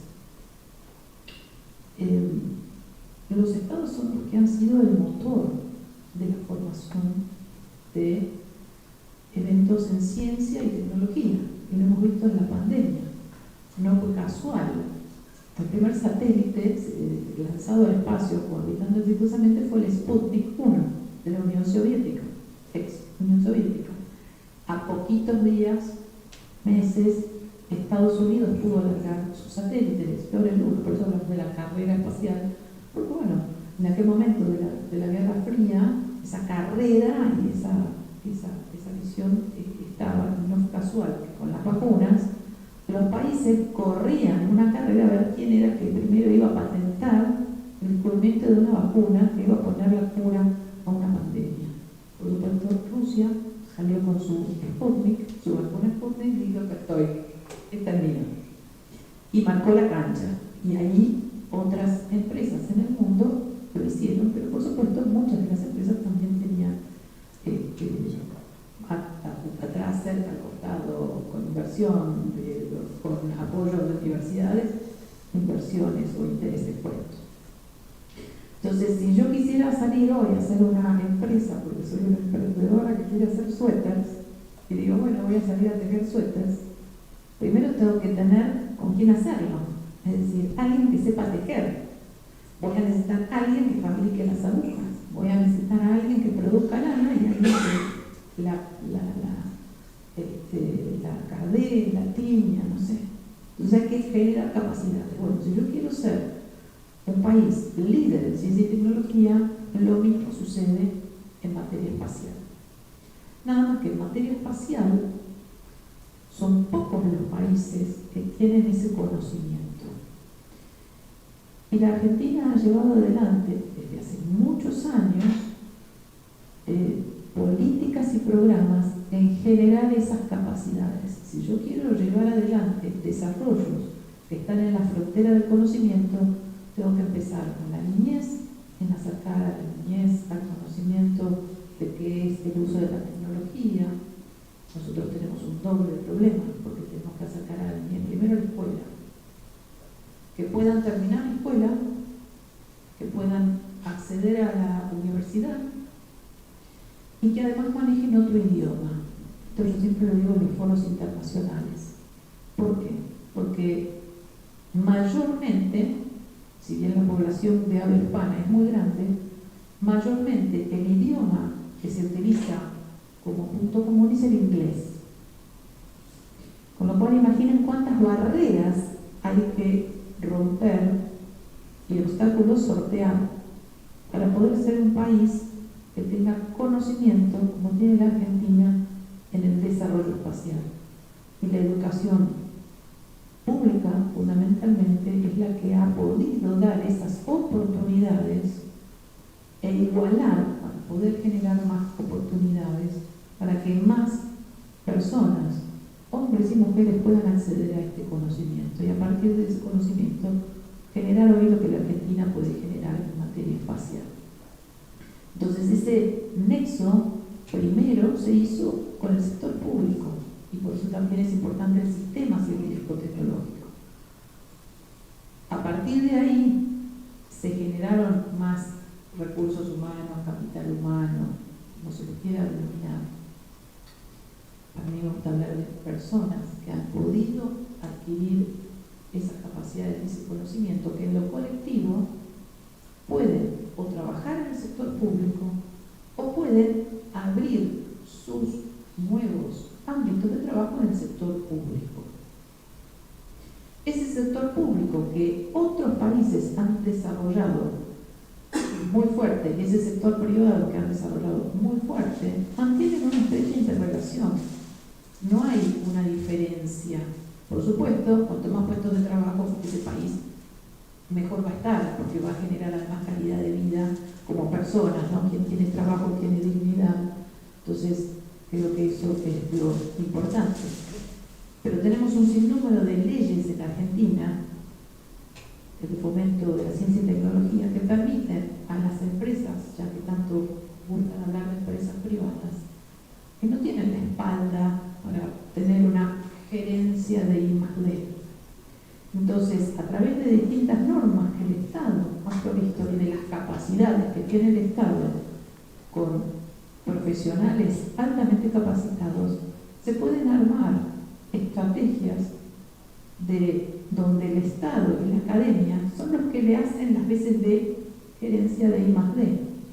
Entonces, por eso vuelvo a la relevancia de la relación entre el profesional estatal, el sector público, la academia y el sector privado, que de a poquito en la Argentina ha ido avanzando, como un círculo virtuoso, pero nunca con un Estado ausente. Ni acá, ni en los Estados Unidos, ni en Europa. Puedo mostrar todas las políticas públicas que hay. Los países han sido muy proteccionistas, primero para con lo propio y de ahí salir a adquirir mercados en el exterior. Entonces creo que el ejemplo más cabal en donde el sector público es altamente profesional, en donde se ven resultados, los satélites de radar, SAOCOM, en banda L, polarimétricos, en constelación, no había en el mundo. Entonces, ¿costó hacerlo? Sí. ¿Llevó mucho tiempo? Sí. Pero eso nos permitió adquirir conocimiento, como por ejemplo hoy tenemos radarizados muchos aeropuertos, porque el conocimiento de CONAE, el acuerdo que se hizo con la Agencia Espacial Italiana, la ASI, de los satélites SAOCOM integran una constelación SIASE con Italia, con satélites de Italia, pero es una cooperación otra vez entre países tan importante, permitió que ese conocimiento lo pudiera trasladar y transformar en radares para la radarización de aeropuertos. Entonces, el Estado, la actividad de la CONAE, hablo de lo aeroespacial, pero seguramente en la medicina con vacunas debe pasar exactamente lo mismo, genera un spin-off, otra palabra en inglés, muy importante, que nuestro país es un país muy extenso, la agricultura es importante, sí, pero podemos ser un país en ciencia y tecnología líder. Y como mensaje final, podría estar 2 días hablando de algo que amo, es multidisciplinaria y se necesitan, en mi caso yo soy abogada, me gusta mi especialidad en Derecho Espacial, estoy entre física, físicos, ingeniera, fierro, todos los días, pero es una actividad que me permite estar en el país y representar a mi país en el exterior, porque como dije es una actividad internacional, entonces participamos junto con la Cancillería en foros internacionales. Son necesarias biólogas, médicos, ingenieras, físicos, astrónomos. Hay una diversidad de profesiones tan grande que eso permite tener profesionales que trabajan en el Estado con una alta capacitación, con un alto conocimiento y capaces de liderar proyectos aquí y en cualquier parte del mundo. Hoy otra vez estamos viendo que muchos de estos profesionales que han sido capacitados en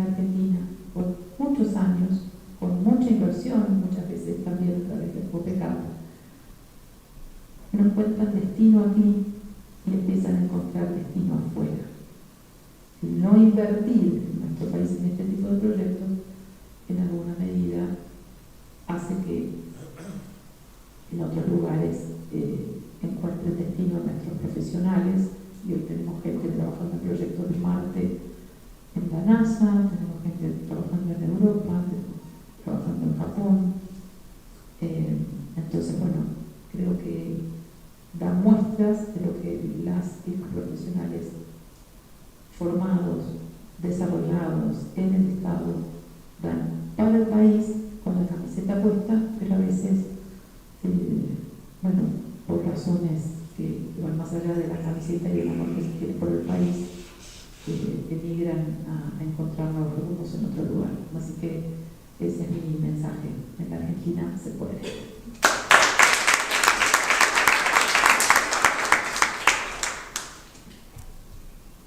Bueno, 1:30 pasadas, así que estamos bien de tiempo. Yo diría que, como es usual también, abramos algunas preguntas, algunas opiniones, tanto a los que están acá como a los que nos acompañan vía streaming a través del canal de YouTube. Bueno, yo paso el micrófono. Sí, me quedé con un tema que planteaste vos al principio, que tiene que ver con las divisas, ¿no? Y me parece que nosotros tenemos que ser bien claros en lo que decimos. Justamente todavía tenemos el poder de hablar, ¿no? Y hay que decirlo, la mano invisible no es invisible, tiene nombre. Se llama ARSAT, se llama CONEAM, se llama CONEA, se llama CONICET, se llaman todas las personas que trabajan en todos los sectores tecnológicos en Argentina. Y con este asunto de los emprendedores y toda esta cuestión que nos quieren imponer y nos quieren separar, les digo, el señor que, digamos, agropecuario, que gana un montón de plata por su trabajo, la mano invisible no es invisible, es todo lo que el sector público, con el aporte de las personas que se formaron y del Estado, esa persona está recibiendo los beneficios de una política pública de largo plazo en Argentina. Y quería resaltar especialmente, ¿no?, el tema de la importancia en términos de divisa. Argentina, Latinoamérica, tienen el principal problema, cuello de botella en su desarrollo económico, el tema de la restricción externa, o sea, la falta de dólares, tanto sea por la deuda externa como por el tamaño del mercado. Y que exista en este país, con todos los inconvenientes que pasó y con todos los altibajos que tuvo en el desarrollo de esas políticas, en la aplicación y cambios de gobierno, etcétera, que hoy en día tengamos la posibilidad de ser cerca de independientes en cuanto a tener un lanzador, que tenemos satélites, que tenemos los satélites, los reactores modulares, que entiendo que es un nicho específico que generó la Argentina, eso es enorme y viene por eso. Entonces la mano invisible no existe, es bien visible. Y acá hay parte de gente que trabaja ahí. Nosotros como empleados públicos, como trabajadores públicos, somos en cierta forma parte de toda esa cosa que es el Estado. Las inversiones en tecnología de muy largo plazo para poder tener algún resultado, en el mundo, no solo en el sector espacial y nuclear, en el mundo todo ha sido desde el Estado, ya sea países comunistas, capitalistas, lo que sea, y vienen por eso. Hoy tenemos a Elon Musk y tenemos a Starlink, tenemos la posibilidad de, no sé, el peligro de la venta de ARSAT o de la CONEA o de INVAP, un disparate, ¿no? O sea, por lo menos lo podemos decir. Entonces esto es fundamental. Quería remarcar el tema de las divisas y decir, no tenemos miedo.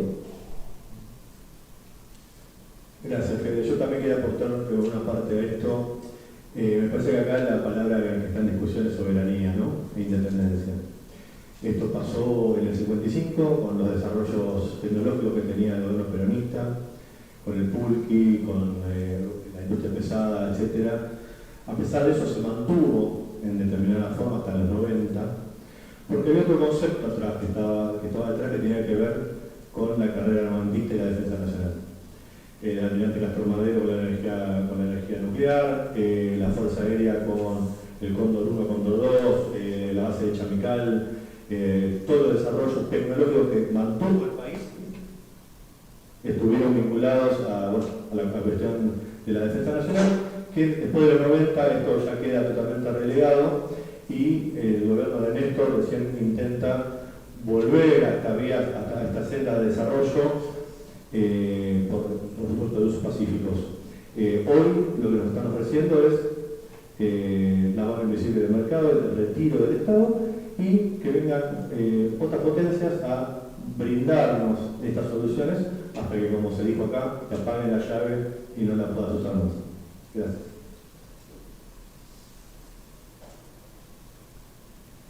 ¿Alguien quiere hacer algún comentario?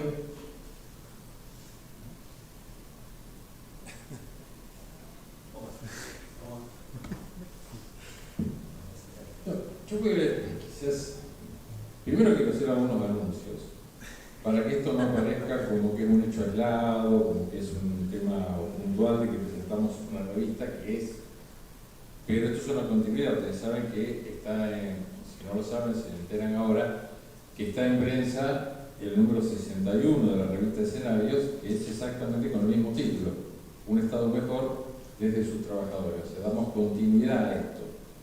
Y que vamos a ir con los dos números a la Feria del Libro. La vamos a presentar. Ustedes saben que yo no soy muy, ¿cómo se dice?, muy ordenado. En el último día de la feria vamos a estar presentando las dos revistas ahí en un salón que está en el mismo pabellón que está el stand de PCN. Así que lo que hemos decidido es iniciar la presentación en el salón y después vamos a ir al stand y la vamos a seguir ahí para darle más continuidad a la charla o a la discusión de este tipo que vamos a tener. Pero también para los que no lo sabían, y un poco de referencia a lo que decía Juan, efectivamente estuvimos con Fernando y con Javier hace muy poco tiempo en el Centro Atómico de Ezeiza. Y esa visita fue porque ahí estuvimos trabajando para lo que va a ser el comienzo de otro ciclo más, aparte del encuentro y aparte de la charla de café. Ese ciclo se va a llamar ¿Sirve el Estado? Con un puntito. Por eso lo empezamos nada más y nada menos que en el Centro Atómico de Ezeiza. Estuvimos más de 4 horas recorriéndolo, cada uno de los lugares, charlando con la gente de allí, con los trabajadores, con directivos, viendo cómo funcionaba todo eso, desayunándonos con historias. Recién hablaban del recurso, ¿no? Y ustedes fíjense que hay una empresa que funciona ahí, que es Dioxitec, a la cual nos decían todavía estaba esperando que le dieran los recursos que desde diciembre se los tienen pisado dentro de esta política que tiene el Estado. Ahora, lo particular es que Dioxitec, el 95% de su producción se exporta. O sea, que pisando las divisas de una empresa de este tipo, lo que estamos haciendo es que no entren los famosos recursos, los dólares. Que está incluida en la lista de empresas a vender. A vender, exactamente. Digo, esto como una de las tantas cuestiones que habíamos visto. De todo eso se va a hacer una edición, lo vamos a trabajar y va a aparecer en el canal de YouTube. También no sé si se enteraron, hemos rehabilitado el canal propio de YouTube de la Secretaría de Profesionales. Después, no sé si vos te acordás del nombre, Javier, ¿cómo es el nombre completo? Comunicación Profesional en UPCN. Comunicación Profesional en UPCN. Esto no significa que no va a estar en el canal de UPCN, ok, va a estar también ahí, va a estar en los dos lados, pero la idea es que, bueno, precisamente, que esté en la mayor cantidad de lugares posible. Y el mes que viene vamos a ir al SEAMSE, también a recorrerlo, también a hablar ahí, también para que nos cuenten qué hace el SEAMSE y también para que muchos compatriotas digan, bueno, yo tiro la bolsita de la basura fuera del closet. ¿Y después qué pasa? Bueno, ahí les van a contar qué pasa después cuando tiran la bolsita. Digo, esto lo agregamos porque tiene que ver dentro de todo lo mismo que estamos conversando, que estamos charlando. Y respecto a las preocupaciones de Antonio,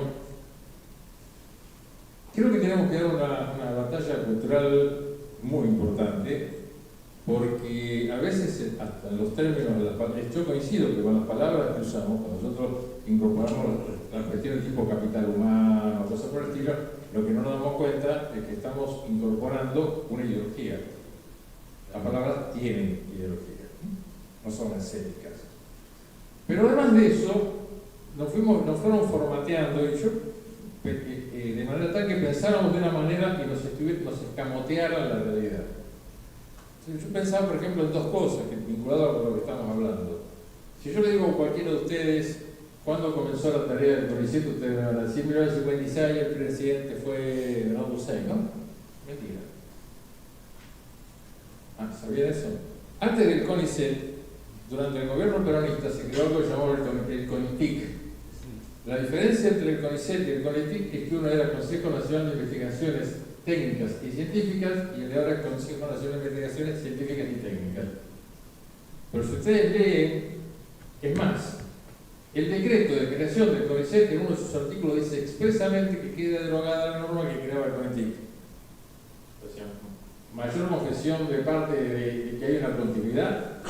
Sin embargo, nosotros tenemos la menor idea que esto era así. Todos dimos por sentado que esto no era una creación de la Revolución Libertadora. Y la otra día conversábamos, en Netflix estrenamos hace poco una película, un corto sobre Einstein, y sobre la polémica se generó alrededor de Einstein por el famoso tema de si sus investigaciones fueron la causa de la bomba atómica. Y hace poco ganó un montón de Oscar una película llamada Oppenheimer que trata el mismo tema. ¿Ustedes no se dieron cuenta que estamos discutiendo desde 1945 si la culpa la tuvieron Einstein y Oppenheimer y nadie discute la decisión de Harry Truman, que era el presidente de Estados Unidos, que fue el que tiró la bomba? ¿Lo pensaron alguna vez? Nadie habla de eso. En la misma película de Oppenheimer, Truman dice el responsable fue yo. Claro. Pero bueno, pero digo... Las tecnologías no son... Claro, las tecnologías pueden salvar vidas o cometer... no son neutrales. Hay un ser humano detrás de eso. Lo espacial, un bisturí puede salvar una vida, puede ser un arma letal que culmina con otra vida. Los satélites lo mismo. La tecnología del lanzador puede ser un misil o puede ser un satélite puesto en órbita. Entonces, el pensar desde una concepción de la ética, suena naif con esto, desde la ética, de la ciencia y la tecnología, y de las tecnologías no son neutrales, me parece que es fundamental. Me parece que son cosas que nosotros tenemos, porque esto también tiene mucho que ver cuando discutimos el tema del Estado. Y quiero retomar algo que decía Juan para terminar con otra de las falacias. Cualquiera de nosotros firmaría cuando le dicen que el peronismo siempre fue una ideología estatista. Y eso también es falso. El peronismo nunca fue estatista. Pancho Pestana lo explica siempre cuando dice: el peronismo concibió al Estado como un gran promotor, no como un propietario de lo que se hacía. Eso es lo que hace con la CONEA, eso es lo que vos planteás cuando hablas de cómo se incorpora al privado. Y mire, ¿saben una cosa? No es ningún invento. ¿Ustedes se creyeron en serio que Mark Zuckerberg, por ejemplo, se hizo millonario porque fue un visionario que empezó a trabajar en el taller de la casa y un buen día... Muchachos, Silicon Valley no hubiera existido jamás si Ronald Reagan no hubiera desatado la guerra de las galaxias y hubiera puesto miles de millones de dólares en investigación en materia de informática, de comunicación, de la carrera espacial, etcétera, etcétera. Yo hace muchos años tuve la oportunidad de estar hablando con alguien que trabajaba en California en esto, hace muchos años. Entonces nos contaba cómo se elaboraban las plaquetas como circuitos, ¿no? Cómo se elaboraba y cómo... Entonces me decía, cuando termina la plaqueta, todavía no existía lo que hay hoy, dice, pasa por un control de calidad y si, digamos, de ahí salen las que sirven, entonces van para, en ese entonces empezaban los ordenadores, las computadoras. Y yo le digo, ¿y las que salen malas, las tiran? No, por eso hacemos reloj pulsera. No sé si me entienden a mí. Nada se desperdicia. Ahora, eso, desde la cuestión ética, hasta la decisión digamos, qué promover en cada momento de acuerdo a la realidad. Me permito recordar que cuando Perón dijo hace muchos años, en su primer gobierno, que Argentina era un país demasiado grande para ser solamente, digamos, agricultura, pero demasiado chico como para ser un país industrial. Entonces él pensaba, por eso él pensaba lo de los acuerdos con Brasil y con Chile, porque él pensaba en un mercado de 500, 600 millones de habitantes, ¿no? Lo que tenía. Pero ¿a dónde le apuntó? Que en su locura, ¿no? Porque no sabía lo que hacía, se le ocurrió pensar en 1950 que el tema de la investigación en energía nuclear podía ser un tema central en el mundo que venía. ¿Cuál fue el otro? El aeronáutico. ¿Se acuerdan del famoso tema que tanto discutimos, el Pulquibú, que entonces se llamaba avión a chorro? Que por supuesto fue combatido porque nosotros tuvimos la mala idea de traer investigadores nazis a Argentina para hacer esto, como si el padre de la cohetería norteamericana, Werner von Braun, no hubiese sido el padre de las bombas B1 y B2 que arrasaron Londres durante la Segunda Guerra.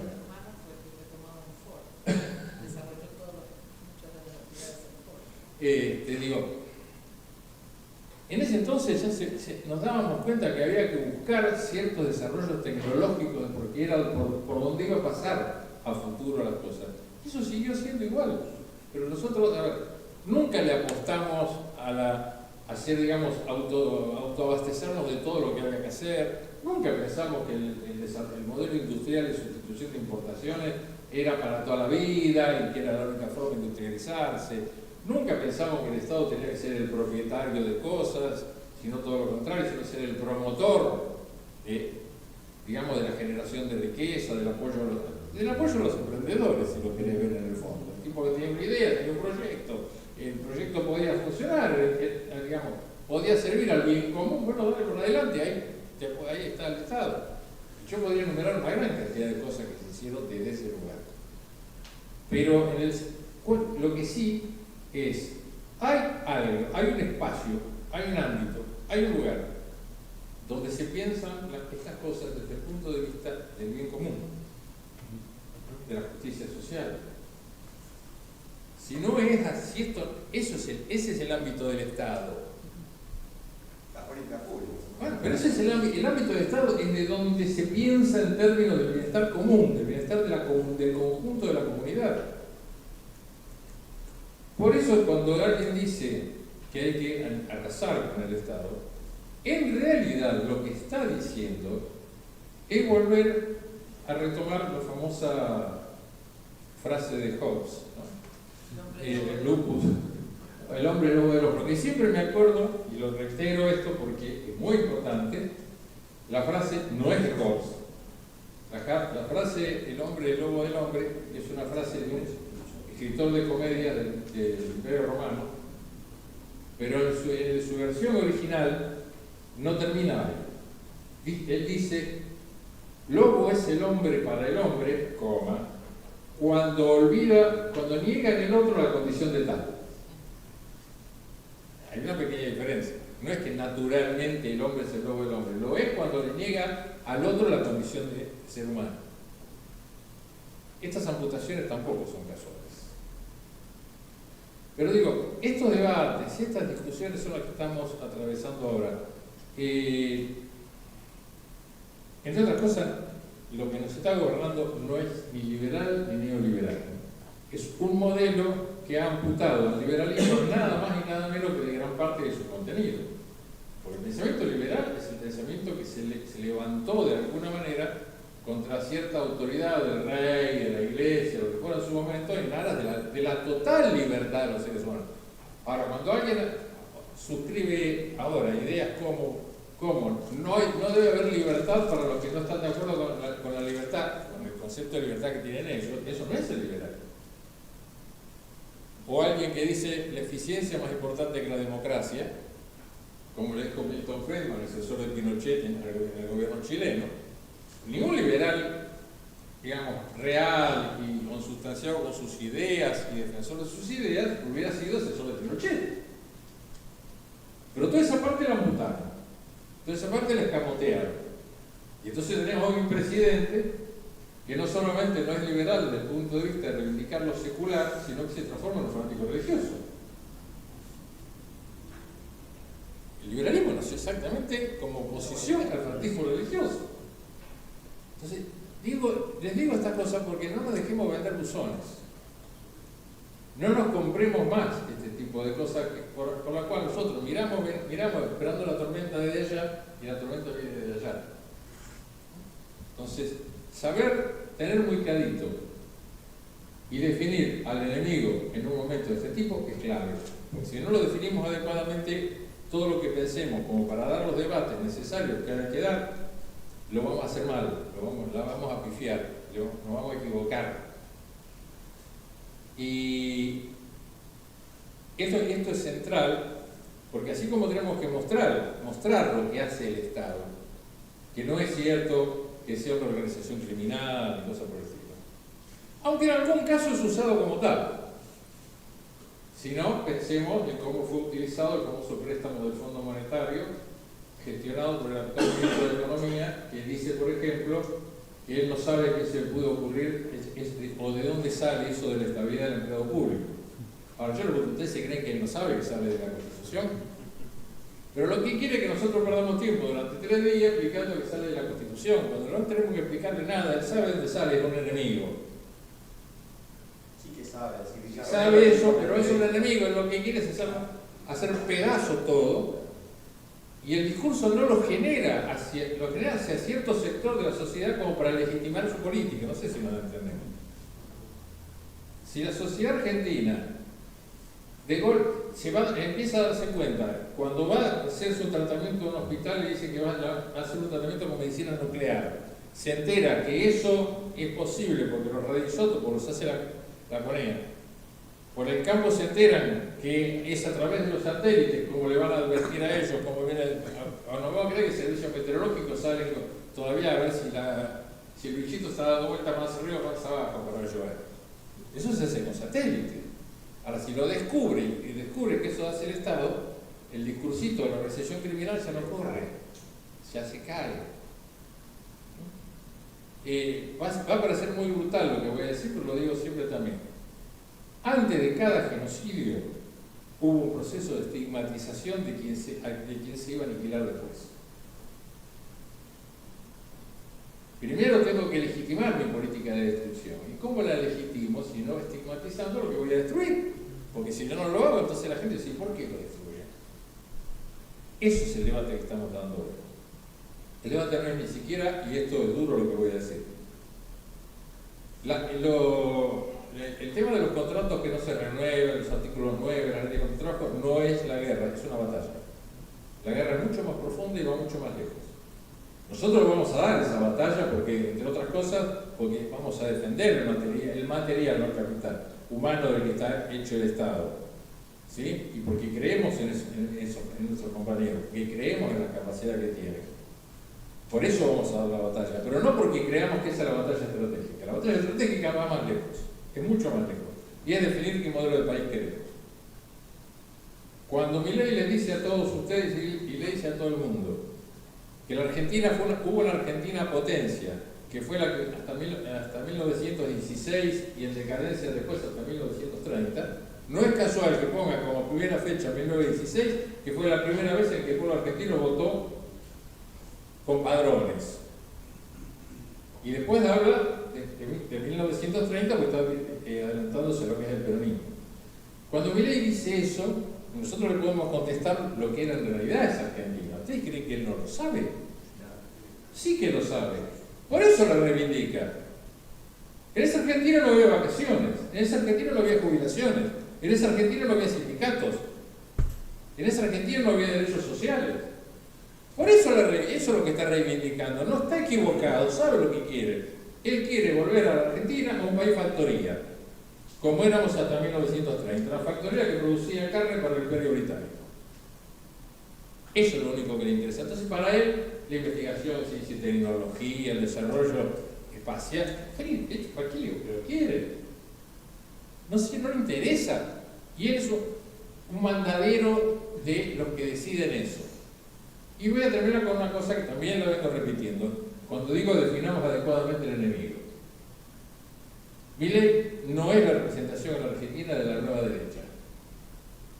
Trump, Meloni u Orbán en Hungría no tienen nada que ver con Milei. Ojalá Milei fuera un remedio de Trump, entonces viniera acá y dijera, a partir de ahora voy a defender las industrias de la Argentina, voy a controlar las importaciones, que eso es lo que está proponiendo Trump en Estados Unidos.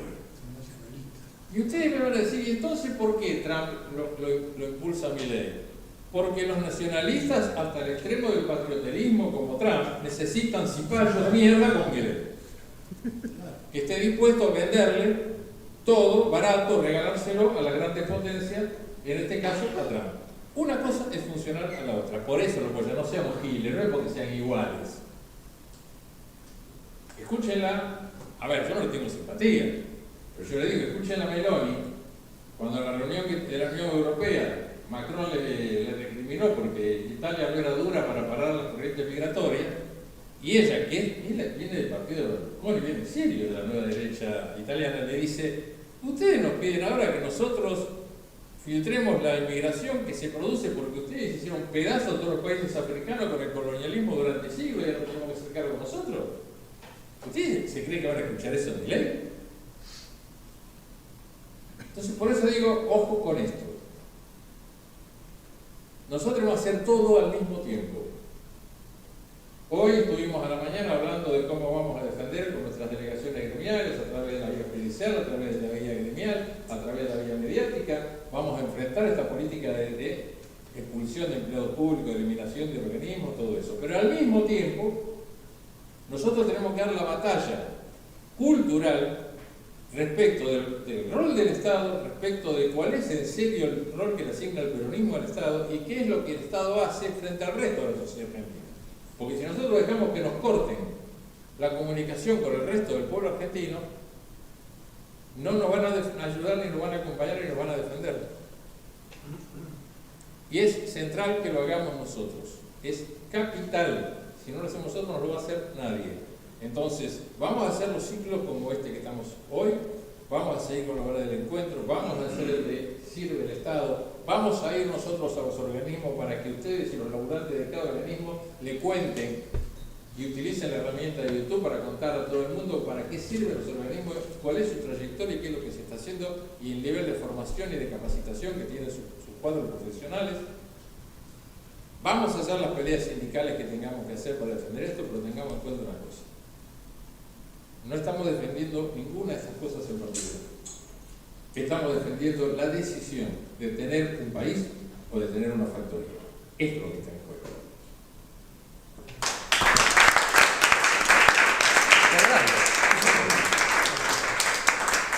Cerralo vos, ya está. Bueno, creo que no hay nada más que decir, así que un placer muy grande, un abrazo muy grande a todos los que nos están siguiendo por streaming. Sabemos que hay compañeros a lo largo y a lo ancho del país que nos están acompañando y eso es muy bueno, porque en el país no termina la General Paz, la historia no termina en el AMBA, sino que se extiende y se vive y se siente a lo largo de toda la extensión de nuestra patria. Así que gracias a todos ustedes que están del otro lado, a todos los que vinieron. Nos vemos en la próxima charla de café.